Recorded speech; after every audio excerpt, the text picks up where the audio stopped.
Olá a todos e a todas. Então, continuando os nossos vídeos, né, sobre a história do teatro, baseados assim como o texto base, né, no livro As Grandes Teorias do Teatro, da Marie-Claude Bert. Nessa semana houve alguns comentários, algumas pessoas comentaram lá no link da página do YouTube, outras comentaram diretamente comigo, e a Rosana falou comigo e pediu para conversar com vocês um pouquinho mais sobre o Grotowski, né?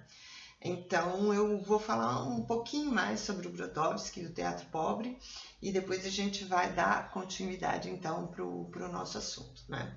Então, a ideia do teatro pobre do Grotowski não é porque é um teatro que não tem recursos, né? Porque ele é pobre, porque a gente não tem recursos, então vamos fazer um teatro pobre. Não é nesse sentido. A ideia do Grotowski é se despreender de tudo que não é o ator e a sua relação com o público, né? Então, ele é intencionalmente pobre nesse sentido de que ele abre mão, né, do que não é para o Grotowski essencial na cena. Então, diferentemente de algumas tendências das quais a gente falou nos últimos vídeos, né, dos grandes encenadores, da iluminação, para o Grotowski, na verdade, tudo isso só serve para intensificar essa relação do ator com o espectador. Então, essa relação, né, ela vai ser muito importante. E isso vai exigir, né, dentro dessa linha do Grotowski, um treinamento muito, muito intenso do ator, no que diz respeito às suas emoções, no que diz respeito ao seu corpo, ao gesto, né?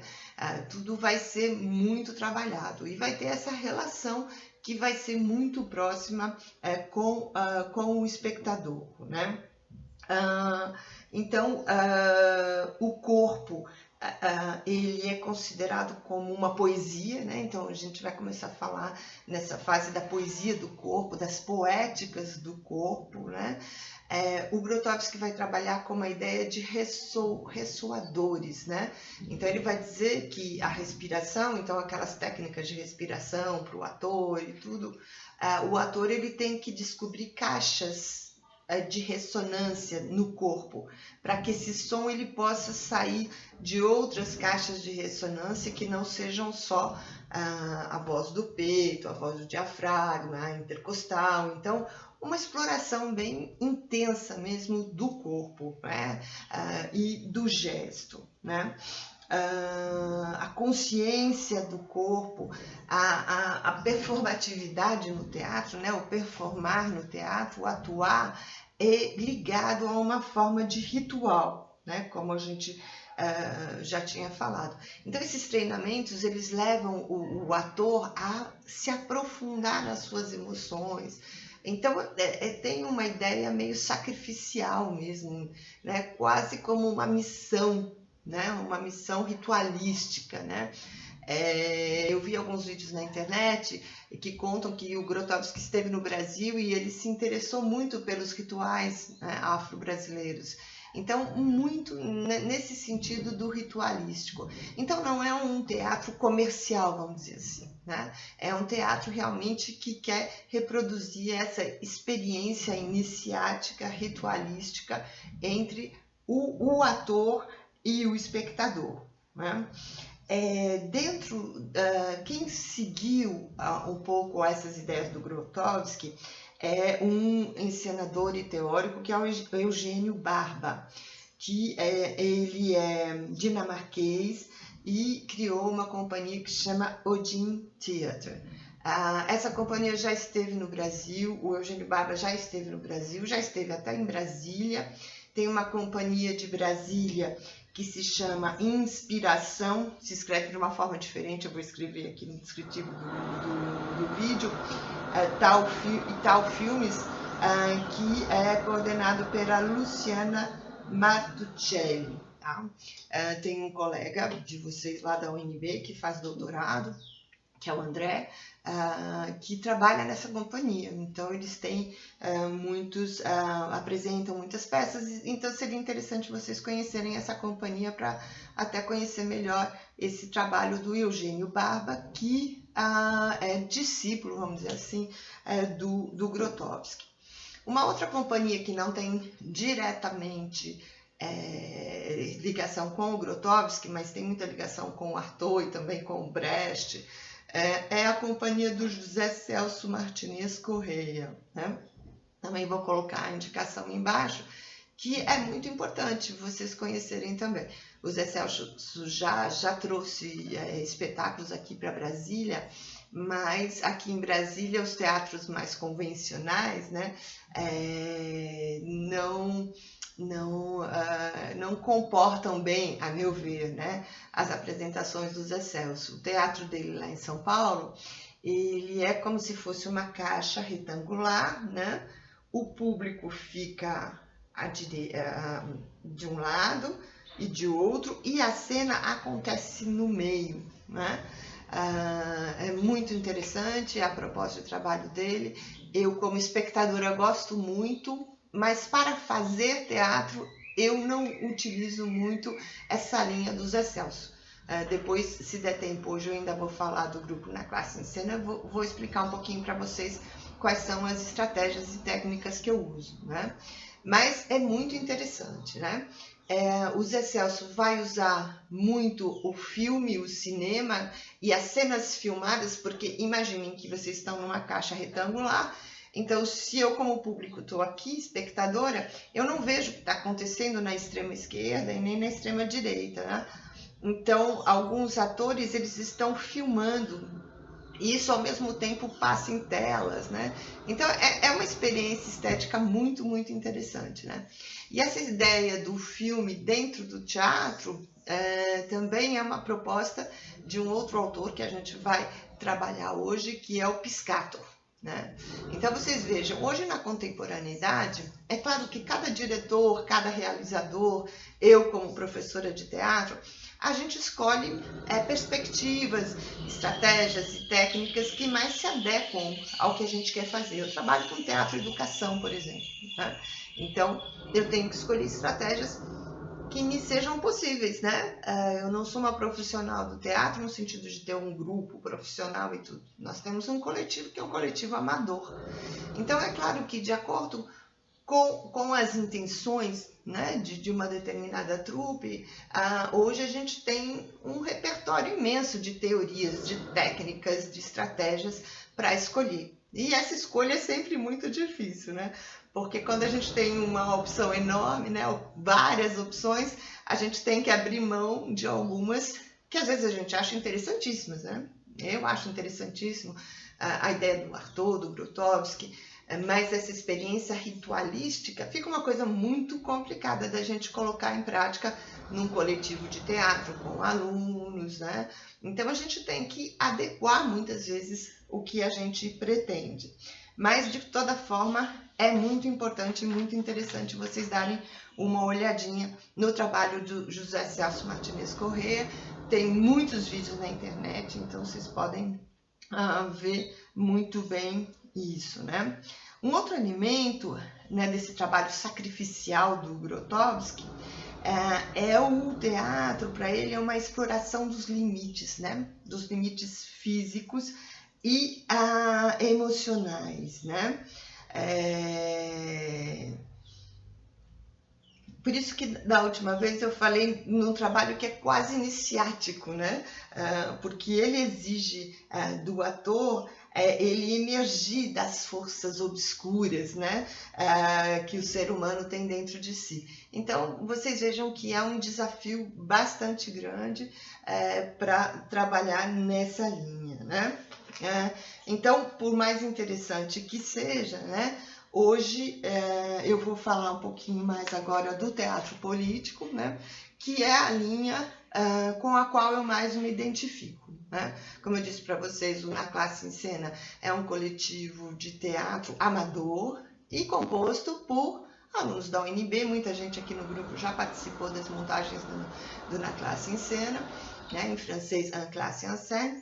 E então eu vou misturar um pouquinho, vou falar dos autores e vou falar um pouquinho em que esses autores me inspiraram, né? A gente vai ter um primeiro autor, né? Aí ele nasceu em 1874 e faleceu em 1940. Vejam que a gente ainda está nessa transição, né? Século XIX, século XX, né? Os autores dos quais a gente vai falar, eles estão mais ou menos nesse período, né? O Brecht também e o Piscator também, né?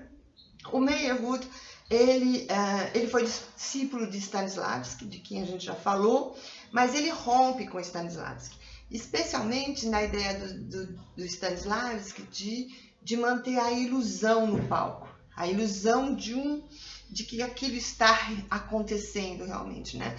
Todos esses autores, eles vão trabalhar em cima dessa ideia de uma ruptura da ilusão, né? Ele vai considerar que a força poética reside essencialmente numa composição rítmica. Então, ele também vai trabalhar o corpo, mas muito numa composição desse corpo, né? Para quem já trabalhou na classe em cena, percebeu que eu trabalho muito nessa linha também, né?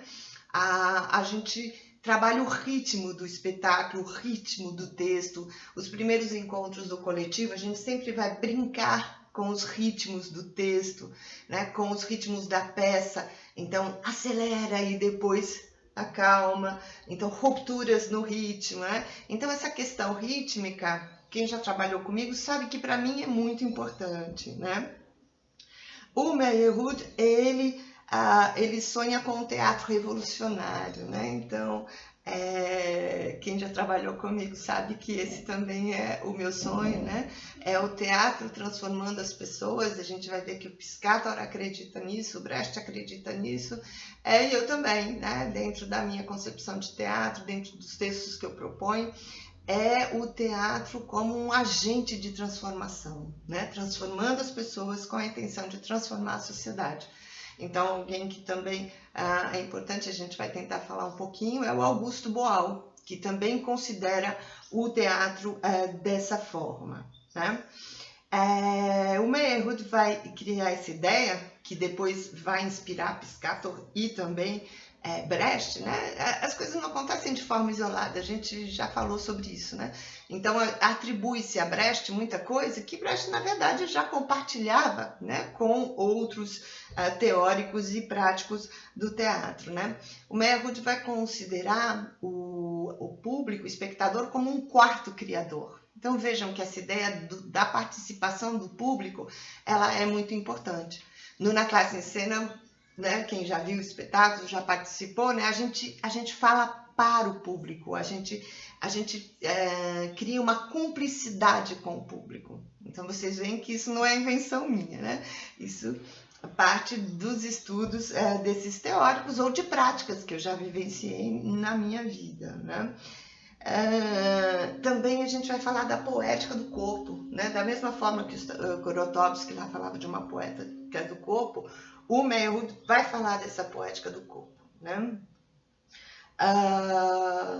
Para o Meyerhold, o autor, o diretor, o ator e o espectador, eles estão na mesma linha. Não existe essa ideia do criador, o diretor que comanda tudo. Então, mesma coisa, quem já trabalhou na classe em cena sabe que a gente parte do princípio de uma criação coletiva, né? Na qual a opinião de todos vale, a gente discute, debate, faz uma improvisação. Improvisação também é uma ideia que vai partir desses autores, né? Não existe uma concepção dentro da cabeça, nesse modo de pensar, né? No nosso modo de pensar. O diretor quer um espetáculo assim, dessa forma, e ele vai se construir.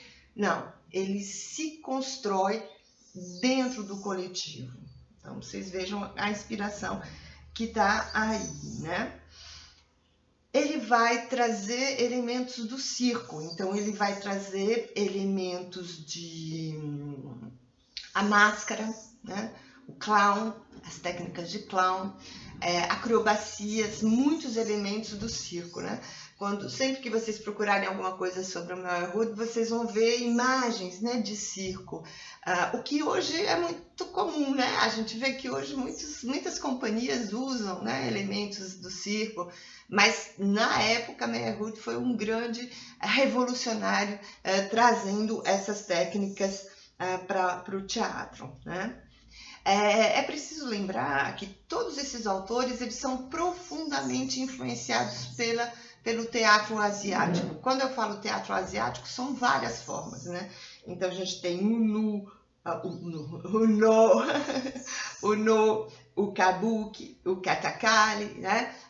Várias formas de teatro asiático que vão influenciar, né? Esses autores, né? E sempre com esse objetivo de destruir a ilusão realista. Então, não é filme de Hollywood, né? Eu sempre digo isso para os participantes da Na Classe em Cena. Os filmes de Hollywood eles são baseados em Stanislavski, essencialmente, né? Fora algumas criações independentes, né? Que aí é outra coisa. Mas, de forma geral, é Stanislavski, é Lee Strasberg, né? Formação de ator, então o público tem que chorar junto, o ator tem que chorar, então é manter o ilusionismo, né? Depois a gente pode conversar também que repercussões políticas tem esse manter o ilusionismo, né? Por que os Estados Unidos usam muito essa forma de cinema, né? Eu acho que tem a ver com várias ideias e ideologias que se quer passar, né? E nessa concepção de teatro com a qual eu me identifico é romper o ilusionismo, porque o nosso objetivo com o teatro, nesse caso, é fazer pensar, é fazer refletir, é transformar o ser humano para que haja uma transformação na sociedade, né? Então a gente começou com o Meyerhold, o tempo passa muito rápido, quando eu olho aqui o meu reloginho, eu vejo que já estamos em 16 minutos, né? Então passou muito rápido, mas e só deu para a gente trabalhar o Meyerhold. Então para a semana que vem a gente ainda tem Piscator e Brecht, mas eu acho que já deu para ter uma ideia da perspectiva teórica, né, com a qual eu me identifico, né, e que eu utilizo no coletivo de teatro. Então, continuo esperando manifestações de vocês, várias pessoas deram sugestões, as pessoas vocês podem pedir para eu retomar alguma coisa que não foi claro, como a Rosana pediu para eu retomar um pouquinho Brodowski. Então, para mim está sendo um prazer fazer esses vídeos. Eu fico imaginando as carinhas de vocês, eu fico imaginando vocês, eu fico imaginando quando a gente, pensando e lembrando quando a gente podia se encontrar e era um prazer imenso estar com vocês e dividir. Mas coragem, porque a gente ainda vai voltar, né? É uma questão de tempo, de paciência e de se cuidar muito para a gente poder voltar a se encontrar, a debater, a fazer teatro juntos, está me fazendo muita falta, né? Mas a gente vai vencer isso aí para voltar a fazer teatro e com a certeza que eu tenho, ao menos, que através do teatro a gente transforma as pessoas e transforma o mundo, né? Bom falar com vocês, um beijo grande, fiquem em casa, cuidem-se e estudem, leiam, ouçam música, vejam peças de teatro para que a gente possa sair, talvez mais sofrido como raça humana, mas melhor. Beijo a todos.